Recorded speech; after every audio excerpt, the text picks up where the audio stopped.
Man, it kind of found me, to be honest with you. It was because I originally was a photographer.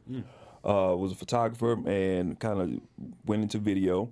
And I just kind of had something to say. So I started a podcast. And people watched my podcast and they were like, oh man, that's, it's good. I like what you're saying. Hey, but that looks amazing. Yeah. It was like, it's great what you're saying. Looks amazing. Yeah. Tell me how you get that look. So, man, I would spend like hours and hours and hours consulting people on, what to do. And man, maybe about the 15th, 20th person, I was like, this may be a business. I Yeah. don't know. So we kind of played around with it, tweaked it, and threw it out there as an extension of what we overall do in life and art media. And that kind of took over the whole thing. So like, okay, the market is speaking. They're telling us that, okay, this is what we want. So we just kind of went all in on that. And I think my story is a little bit more unique than other people who want to do podcasting because I was already a videographer. Right. So I had like 98% of everything that you need to make a high quality Right. podcast. So from there, we just start servicing people and it's been good. It's been good. Nice. What is it that you enjoy about production? Making something out of nothing. Right. That's what it is. All the things that come up with because every place that you go in is gonna bring a new set of challenges, whether it's lighting, whether it's spacing, whether it's lack of contrast. Well, it's a million things that Right. you walk into, and but the idea that you walk into a room that basically looks like nothing, then come out with something that somebody's proud of, and that when they post it or when they see it or when their friends or whatever see it or clients see it, they're like, man, this looks like a television show. Right. Like the idea of creating something out of nothing, man, that's it for me. Yeah, it was similar for me too because I like one of my favorite things to do early on in the production world, and it's very different for us too because I got in the production world as kind of an accessory to what I did in the credit card processing world. That's still 99.9% of my focus is everything in the payments world, but it was like I was the storyteller. Right, like I love to tell stories and entertain people, and I realized like I've never captured any of that stuff. Right, like I've never been the guy that was walking around with the camera capturing a lot of this stuff. I'm just the guy that says, "Yeah, you should have been there for this thing," and then I can tell you the whole story. You know what I mean? Yeah. And then I realized like, okay, when people are really like opening up to you or getting to know you or decide they like you, like what you do is exchange stories, right? Like these people already have stories to tell, and a lot of times they don't know how to tell them or who to tell them to, and in what way they can really tell them to the world, right? So like being in that process of helping you tell your story the way that you want to tell it was exciting to me. You know what I mean? But I had 0% of the technical know-how. So like learning all of these systems that we've kind of put in place was like super big learning curve for me. And now I understand. That's kind of speaking to the value of what it is that you do, because it kind of took me 2 years to get decent at this, you know what I mean? To get decent at that, producing something that we could be proud of, you know what I mean? Yeah. And by that time, I was like, all right, now I've already figured out so much about it. Let's take it up a notch. Let's go out into the world and see if we can replicate some of the same stuff, you know what I mean? So, like, if you have a story to tell or you have an audience that you feel like you can capture with something, the product that you provide, the service that you provide of, like, turning that into something is where people can decide, okay, I see the value in this, right? I see the value in not having to learn all of these different things. So what has adoption been like? You know what I mean? How fast was it that you were able to kind of gain clients and make this your full-time thing where mobile podcasting was kind of your focus? Oh, man. I don't know, maybe 6 months, 8 months. I think a year being generous, but about 6 to 8 months. Because I always, even in the photography world, well, let me say this. No matter what you do, no matter what area you're in, if you know marketing and you know sales, you're going to be fine. Right. So it just doesn't matter specifically the thing that you're doing. So in the photography world, I don't know if you're familiar with Thumbtack at all. Okay, so I was a Thumbtack guy. Oh, nice. Yeah, so that's where I kind of like that was kind of my cheat code. It was my cheat code to not so much getting clients, but it was my cheat code to learning sales, Right. and learning how to close. Yeah. Because this just fills your pipeline. Like fills the top end of your funnel where you can have these different opportunities to explain to people what you're selling. yeah, and It was like Fiverr before Fiverr, specifically for photographers, kind of. For if you don't know what Thumbtack is, but kind of. So for those who don't know what Thumbtack is that it's a service where people can go out and they can look for a particular vendor who does a thing, and if you like what that vendor does, or that you like them, then you select them. Thumbtack then charges us an absurd amount of money to be that lead, and then we get a lead thing, boom, and now like the clock is on to reach out to you, to talk to you, and to basically convince you to go with us. That's Thumbtack in general. So it helped me because well, number one, I paid for every lead. So and you can literally see the price of like what it's costing you to create those conversations like every single time you do close somebody. Yeah, exactly. So my conversation is literally worth $89 in this sense. So I better make it good, know. So I really studied marketing. I really studied closing. I really studied sales. And like with Thumbtack, I got the repetition of doing that over and over and over. So once I kind of pulled away from that and put that into my own thing, converting people was kind of easy, right? Because I had all those reps with Thumbtack. So yeah, it didn't take long because once you just kind of take whatever you do and plug it into the system. Right. Yeah. So what is the expectation of these people that are hiring you guys, right? Are they trying to be the next big true crime podcast? Are they talking about their business as like, I want to go viral? Like what is the initiative for somebody to go, oh, I want to start a podcast, and then reach out to someone like you where they decide, okay, I have this thing that I want to do and it's worth me spending money on? Yeah, that's a good question. It could be a couple of different things, but it really boils down to two things. It's either passion or business. Right. That's what it is. I feel passionate about the thing, whether it's single motherhood or Jesus or Christianity, whatever the case, or music, true crime in there, or business. I do this thing, and I'm using this podcast as a lead magnet. Right. Like, that's it.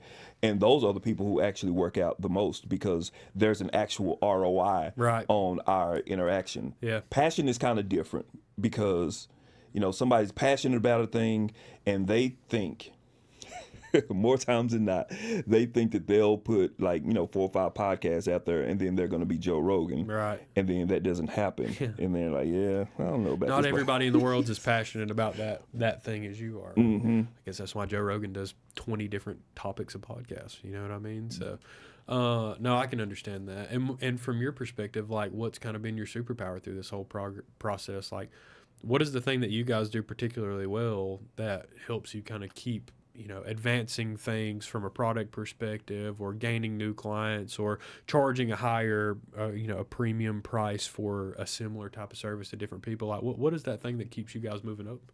I think it's a couple of things. Another good question. My Lord, I wasn't prepared. A couple of things. I think the cinematic quality that we that we shoot with, that alone just separates you. Mm-hmm. And that's a whole different conversation by itself. Like, if you want to be an authority in a space, your presentation will automatically separate you from 85% of everybody else that's doing it out there. I agree. So that's one thing. The other thing is that we help people become hosts.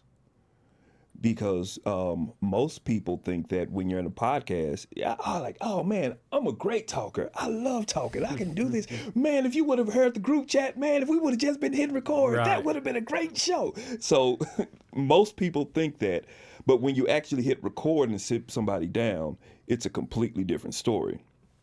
And through the relationship, we get to walk them through like how to host somebody, how to engage in conversation, how to let them shine, but you still come off as the authority, and all of this stuff, how to be comfortable.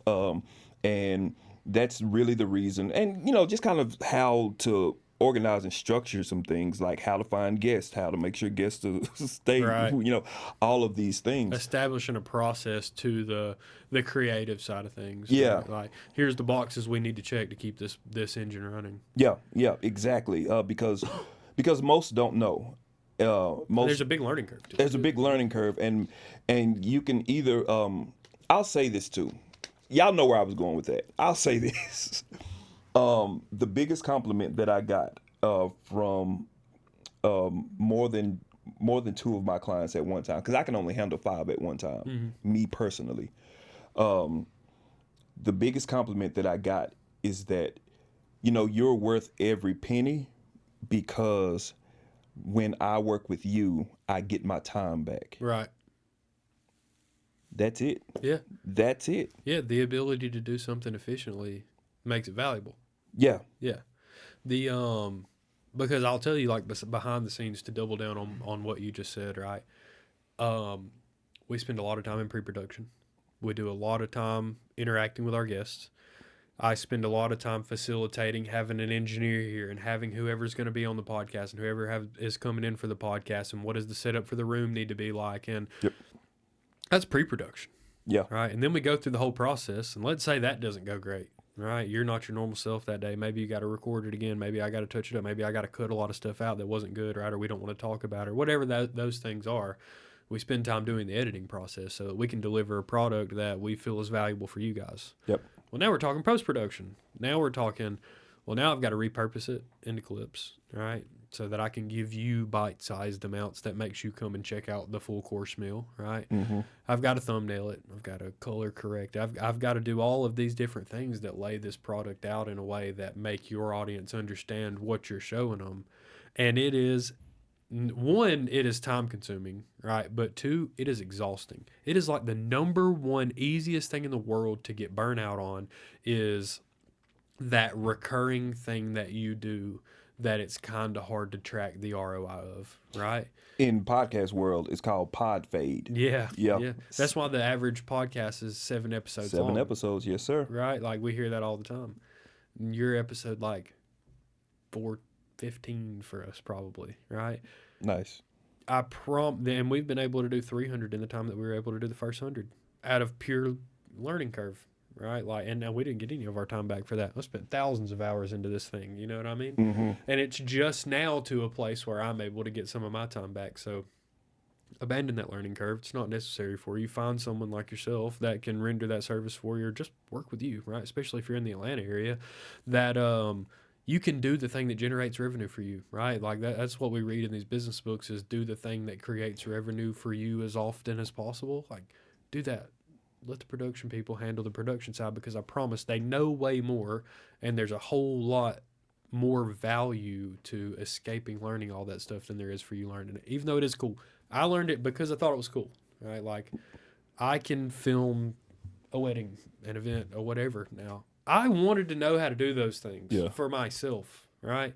Did it still take me a long time? Yeah. And did I mess a bunch of stuff up? Oh, yeah. You know what I mean? Did I do a bunch of stuff for free so I could learn? Oh, yeah. You know what I mean? Like, there's a ton of real life cost to learning those things that may not translate. Let me ask you. Okay, so now the host in me is coming out, because I want to know. And if I'm running over time, stop me. No, you're good. Okay. Okay. What's your thought about the doing it for free? Try not to, you know what I mean? Because I learned through the sales process that the value that you're bringing to someone is a whole lot more indicative of the price than the final product, right? Is especially because I look at it from a business owner perspective, right? Like, I'm in the payments world. Everyone that I work with that becomes a client of mine is an entrepreneur, right? So what am I really giving you? Like, am I charging you X dollars for a machine? Am I doing this? No, what I'm doing is making all these things that fit into the payments world. I put them in one box and you get to put a check mark on it, right? Mm. So, like, maybe this person wants to charge you $500 to video your event. Maybe this person wants to charge you $1,000 or $2,000, right? But even if you come in and say I'll do it for free, you're rarely ever gonna win the work because they perceive it as cheap, right? Correct. If you do win it and they do decide, oh, we don't have a budget for this, we need to use someone that is going to do it for free, I can almost guarantee you that they're not going to put it anywhere.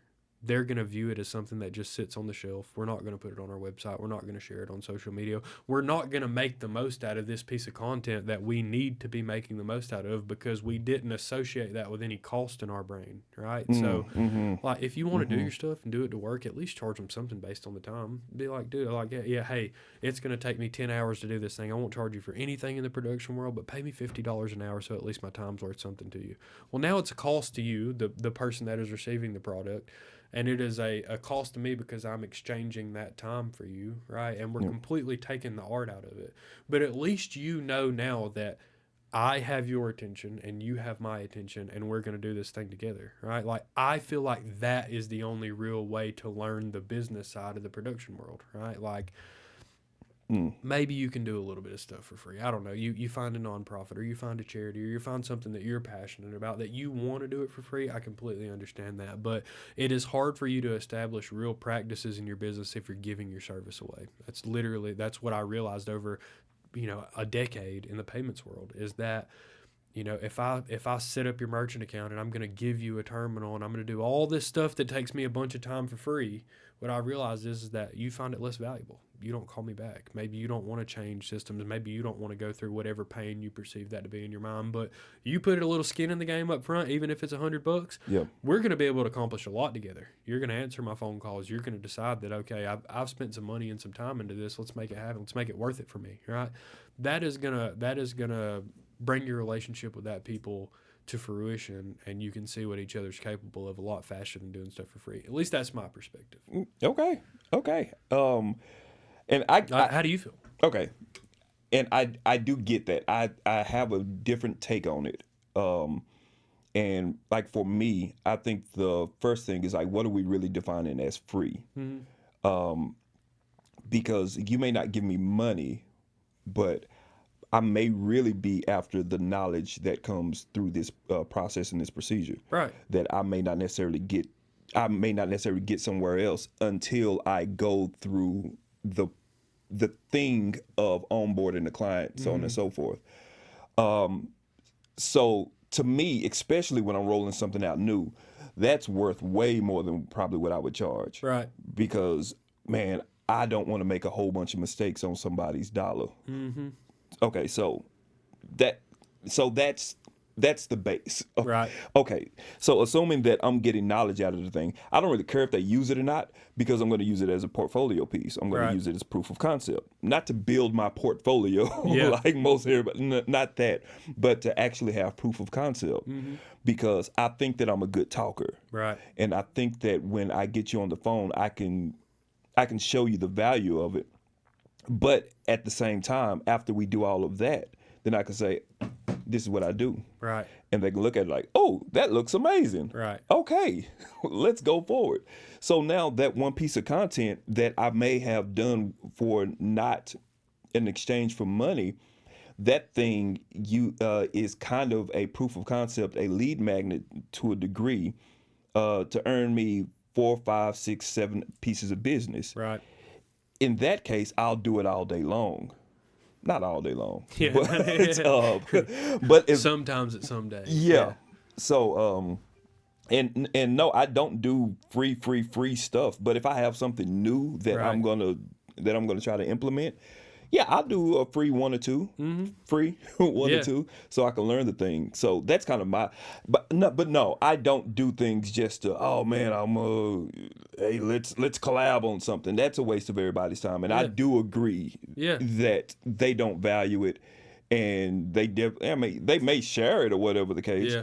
But even if they share it, if you don't know how to share, then it's like a tree falling in the forest. You know, it's does the sound. You know the saying. Y'all know the saying. Yeah. Perspective, though. All right, perspective. Yes, sir. All right. This podcast is free. Mm-hmm. So what do I gain from this? You gained an amazing guest. Yeah, no, that's true. That's literally true, though. Yeah. That's literally true, though. So, like, you work with people in the business world. Mm-hmm. I'm in the payment space, right? So I get to tell you, hey, all the people that are in the production world that use Square, think about me. You know what I mean? And tell them, hey, Square sucks. This guy doesn't. You know what I mean? So, like, is it always where we're going to turn the camera off and go say, all right, we're not letting you leave the office until you sign up for a merchant account? No. Mm-hmm. Right? But it's the ability for me to create relationships for people, one, right? Two, it is to learn from you, right? Because how I only see things through a certain lens when a client calls me and says, hey, I have a need in the payments world. But when I have these conversations with entrepreneurs, I go, tell me the ins and outs of this thing that you do so that I can understand how you think. Yeah. Right. So now I'm building my own knowledge. I'm sharing that with these guys, all these salespeople that I train and teach and are colleagues and work friends of mine. Right. And then all of this content, right, even though I can tell you right now, we're not going to do 1 million views from this interview. Right. There's not a lot of virality in the business podcasting space. Right. We're going to create some impressions, especially locally, especially on very receptive platforms like LinkedIn. Right. Mm-hmm. But we're not going to do impressions like Gary V. You know what I mean? We're just not. But all this stuff does live on YouTube, where you can go look at 400 of these podcasts that live online like an encyclopedia and go, I want to learn, I want to hear this same perspective of this conversation from an electrician or from a plumber or from a mortgage person, right? Like, for you guys, the value is you can go and find all of these different things for all these people that are in different industries, and they can tell you, here's what I did right, here's what I did wrong. If you want to get in my industry, look out for this, right? So, like, it's value to my audience and it's value to myself. So I can agree with you on the doing things for free, right? Because this is my own thing, right? And so I reverse the question to you to say, because this podcast is free, what is your expectation like before you got here? What was your expectation of what this whole process was going to be like once I told you, oh, this doesn't cost you any money? I don't know. I love to talk. I love to talk and I love to meet people. Right. And I'm in a space in my life where, and it's funny that you just said that whole thing, because your whole thing that you just said is about to validate my next statement, is that I'm in a point in my life where I understand the value of relationships and networking. Right. And a good relationship is worth way more than a $75, right. Thank you for. So that's my value. Like, my value coming here is meeting y'all amazing people and talking to your audience. Well, and just getting information and things like that. But that also just kind of being in front of you guys. Right.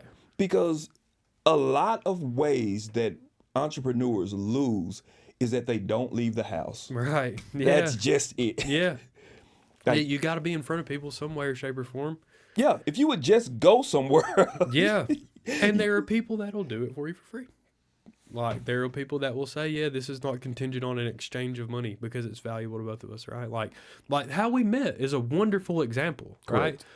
Like, there's a Connect Atlanta Discord, right? Yeah. Is that what it's called? I don't want to miss. I'm going to look it up. It's a couple of names. I don't want to miss because I think what they do is really awesome. Right now, the working name is Buckhead Networking That's Group. Right. BNG. That's right. Yes. Buckhead Networking Group. So there's a Discord in there, and I was like, hey, dude, there's so many people in here. Anybody that wants to be a guest on my podcast, please let me know, because it's something I'm very passionate about. And you reached out, right? Yep. And so we began to talk. So those relationships are valuable to me, right? Like, planting seeds out in that world of, I want to be the payments guy out there. You know what I mean? Like that. Yep. That's really the valuable to me, is to play the long winning game, because I'm at a point in my life, just like you said, I'm at a point in my industry where I've been here for a decade, and I don't need to go and light my hair on fire and run down Main Street, knock on doors, and try to sign people up. You know what I mean? Like, so it's some of the things you do from a marketing perspective are a slow drip. Yeah. Right? But they're the biggest wins when they turn out to be something really, really good. When you build a relationship with someone that you can count on this person being an advocate for who you are and what you do, dude, it's hard to put a price tag on stuff like that. And that's basically what social media marketing is in the nutshell. It's finding who your audience is and talking to them and building that relationship. And the discouraging part to a lot of people is that it doesn't work like the influencers Right. say. You can't do this hack, that hack, and then you get 5 million views. You maybe once, because you just never know. But even if you don't have the foundations in place, those views ain't gonna mean nothing anyway. It's like if you have a hit record on the radio, but you don't have an album out. Like people just like, oh man, that's a great Where song. do I go from here? Yeah. Yeah. Well, and then they move on to the next thing. So, that I wanted to go back to that thing that you said earlier about you may not never have the viral video, but you may. Who knows? But let's just say you don't. Viral videos are it's a vanity metrics. It's fool's gold. Because if you're in a business, I don't necessarily need 1 million views. I just may need 1,000 views For of the right people who are going to use my service. And we're chasing, we're setting the hair on fire and we're doing all these dances, we're doing all these challenges just to get some views. But if none of those things are converting or none of those things are leading me back to the thing that I do, it's all for vanity. Yeah. It's all for vanity. Yeah. So, yeah, this like right now, what we're doing and what you guys are listening to later on, whether it's next week or whether it's 3 years from now, whenever they hear that thing, if that's the thing that makes them say, oh, okay, I need to focus on my business as opposed to looking like I'm busy in front of all my people, then that's worth it for this conversation right now, just alone. Yeah, for sure. No, I agree. There's obstacles to any business and industry. You know what I mean? There's a price tag for learning a lot about that stuff, but I'm telling you that you can overcome a lot of that. And I've said it time and time again. They're probably sick of hearing me say it, but if you work really hard and you take care of your customers and you go out there, you leave your house, your office, your whatever, and go talk to people about what it is that you do, the human reaction to that is to say, I'm invested with you. I want to help. I want to be a part of your community. I want to help you. You know, that's the human reaction, right? Like, and not everybody may be in a place of that. Their customers may not be your customers, right? Or they may be busy, or they may be at a completely different point in their life versus where we are in ours, right? Yep. But I'm telling you that there's some very simple human behavior to be studied when it comes to sales and marketing, and the reason that people want to be podcast hosts, like the reason that people want to do things is so that they can kind of create their tribe of people that are passionate about the same thing too. So that's what we're doing at Burn the Ship. You know what I mean? Like, you're a part of the family of us now. You know, there's 400 and something of us and all these people in our network and networking events that we host and opportunities that we can create for you. You know, like that. That is truthfully what I find value in this whole experience. And I'm glad that we got to talk about it in this way, because it literally validates the service that you provide for people on a daily basis. So tell people how to find you. If they want to do business with you, if they want to check out some of the stuff you've put out there in the world, how do people contact you? Yeah. You can go to Instagram. We'll probably clip this too, so probably remind people of your name at this point. So. Oh, that's good. So, Gerald Davis, Life and Art Media, where we specialize in podcast production. You can find me on Instagram, Gerald Davis Media. My name and then media. My podcast, I have a podcast called Lunch with the Cool Kids, which, man, we should do. Yeah, let's do it. We should do Lunch with the Cool Kids. Okay. So podcast Lunch with the Cool Kids. I don't know what I am on LinkedIn. Y'all don't crucify me. I know. We'll get it together. I promise you will. Then my YouTube is Lunch with the Cool Kids. And then my website, GeraldDavisArt.net. You can find me there. Cool. The way that we always in the podcast here is a little bit of an allude to our name, right? Burn the Ship. Do you know the story where that phrase comes from? I don't, but I do want to, since I'm part of the family, I want to burn the ship chain. All right, I got you. Okay. Yeah. No, put the order in with the promo people. I call Icebox, bro. We need some frosting. With Johnny Dang. Yeah. Burn the ship. It comes from Hernan Cortez, right? Spanish conquistador, and he takes this armada of ships, and they land in modern day Mexico, right? And the people that are there are these ancient civilizations, right? Ancient, I guess they're 600 years ago, right? So it's Aztecs, Mayans, Incans. It's who they killed with smallpox, right? But they're in a new place. They don't know what's going to be there. They're scared. A lot of them want to go back. And what he does is they land and they take all their supplies off and he burns every ship, right? Every ship that he just brought all these people with that they've decided to colonize the new world is he says, set them on fire in the harbor, right? Mm. And the reason he did that was to literally let people know it's okay. You either live here now, right, or you die. But go backwards is no longer in the cards for us because we don't even have ships anymore. We didn't bring shipbuilders. You know what I mean? It is go forward or stay here and watch everybody else try to figure out while you don't make it, right? And I think that entrepreneurs have that moment, right? Everybody has this light switch moment where they decide, all right, I'm an entrepreneur now. Or maybe it's when you get your logo back or you get your first client or you close a really big deal or you hire your first employee. Everybody goes through that at a different time, this metamorphosis of your mind where they go, I'm an entrepreneur in the business world now, and I have got to make this thing work for me because I do not want it to die. I do not want it to crash and burn, right? So what has it been like for you to burn the ship?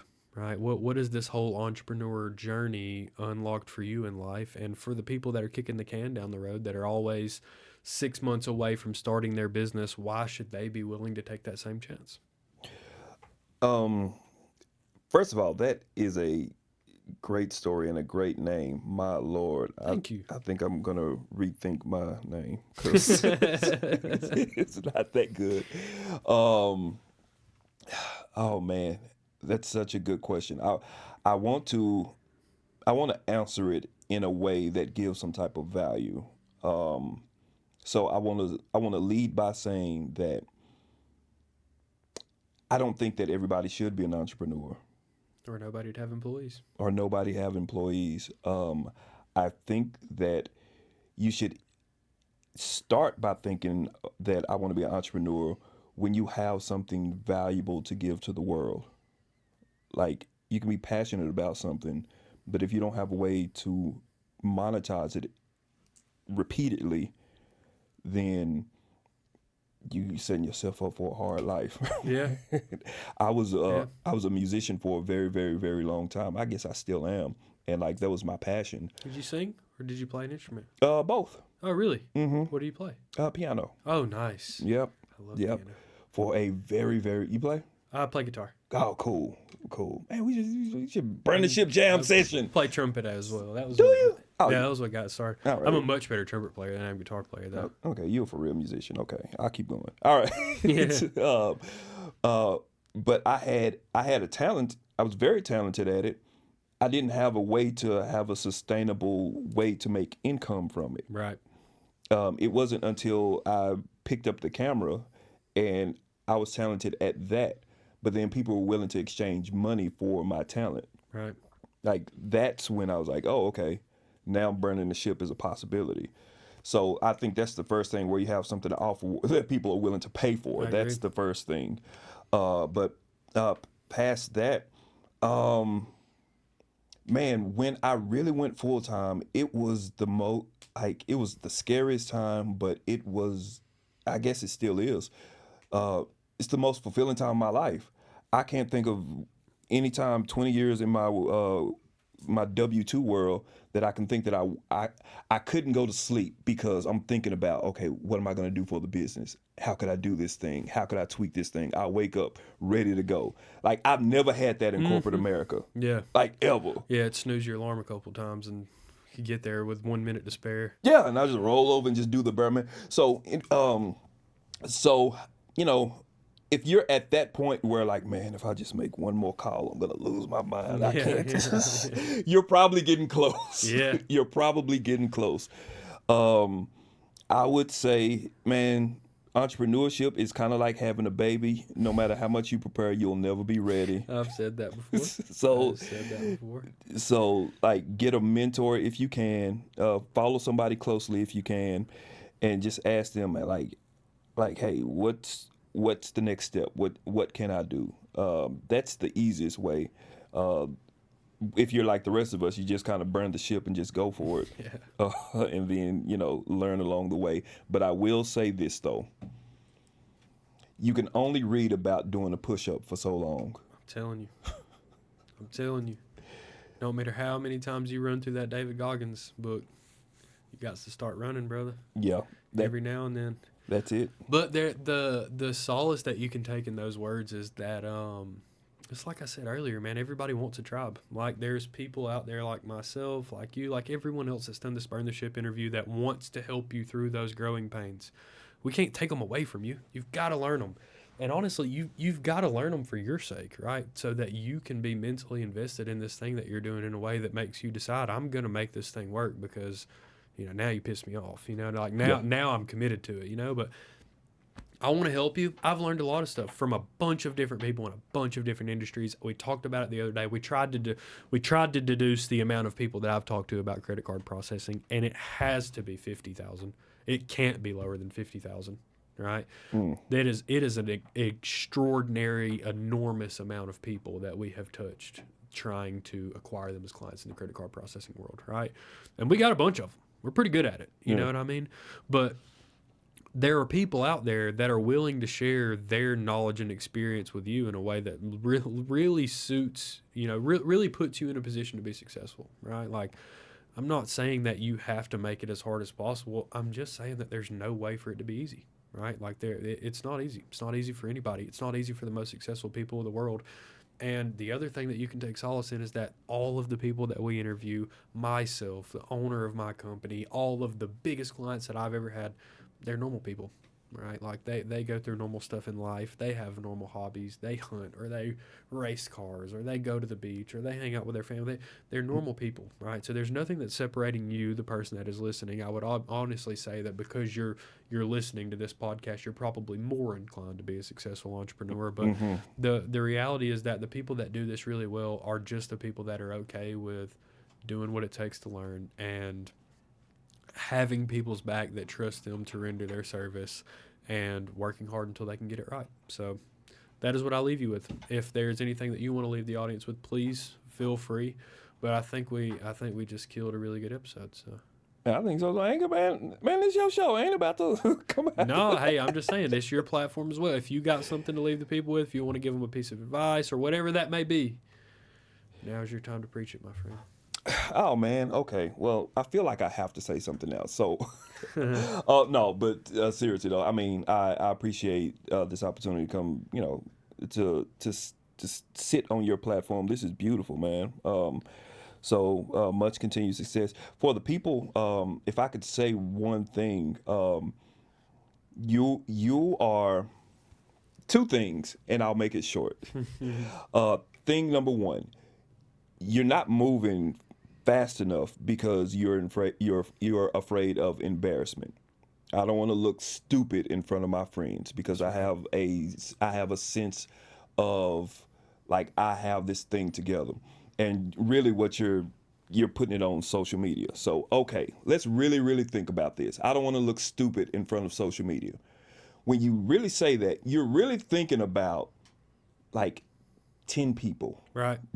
Yeah. You know what I mean? Like I'm thinking about like, man, my friends from high school, my work, man, all of those. But it's really, so you're saying I don't want to look stupid in front of the world, but what you're really saying is I don't want to look stupid in front of those 10 people. Yeah. If you can resolve the battle in your head that those 10 people really don't care, then you get over that hump real quick. Second thing is that everybody who is an entrepreneur fails a lot. The only difference is us on this side, we're getting our failures out the way and we're moving forward. Most people that stop, they fail, and then they're like, oh, this isn't for me. Yeah, I ask people that all the time. What are you doing, saving your failures for later? Like, do it so now. True. Yeah, do it now. It's so true, man. I'm sure that you can tell a million stories like you had this great idea and like it fell flat. And you know, same thing, a great idea fell flat. But you just kind of learn from it. You fail forward, as all the books say. For sure. And then you just kind of keep moving. That's the only way. You won't be perfect. You won't go viral. You won't be this world-changing guru in the first 3 months, 6 months. You just won't. Yeah. You just won't. But if you don't get started, you're going to be right here. Let's just say you're 40 right now. You're 40, like, oh man, once I get all these things in place, man, it's going to be my time. And you never do it. 6 years from now, you're going to be 46 saying the same thing. If you just start now and just do the stuff, by the time you're 46, you're going to be telling somebody who's 40, like, man, if I would have started when I'm 40, you know what I mean? Yeah. So just do it. It'll be fine. You're going to fail. Nobody's going to care. Yeah. That's And then the you'll story. find a bunch of people that want to lift you back up. Yeah, That you wanna- will be surprised. We gotta go. You'll be surprised. Yeah. You'll be surprised how many people are actually not rooting for you to fail. Yeah. You would be surprised how many people are just willing to help you just off of principle, but because you really don't have anything yet, Yeah. people Well, are like, yeah, You haven't done enough work for me to try to step in and ease the pain, right? Like, yeah. you know what I mean? You haven't done your due diligence to get all the way to the point of failure where I say, oh, I think I can relieve some of that pain, right? Like, Yeah. why am I going to invest all this time in someone that didn't want to do it themselves? So, no, I appreciate it. I appreciate your perspective. I appreciate you coming up here. It means Oh, a no lot. problem, So, yeah, let's do your podcast as well. Let's set it up before you leave. So. Let's do it. All right, burn the ship.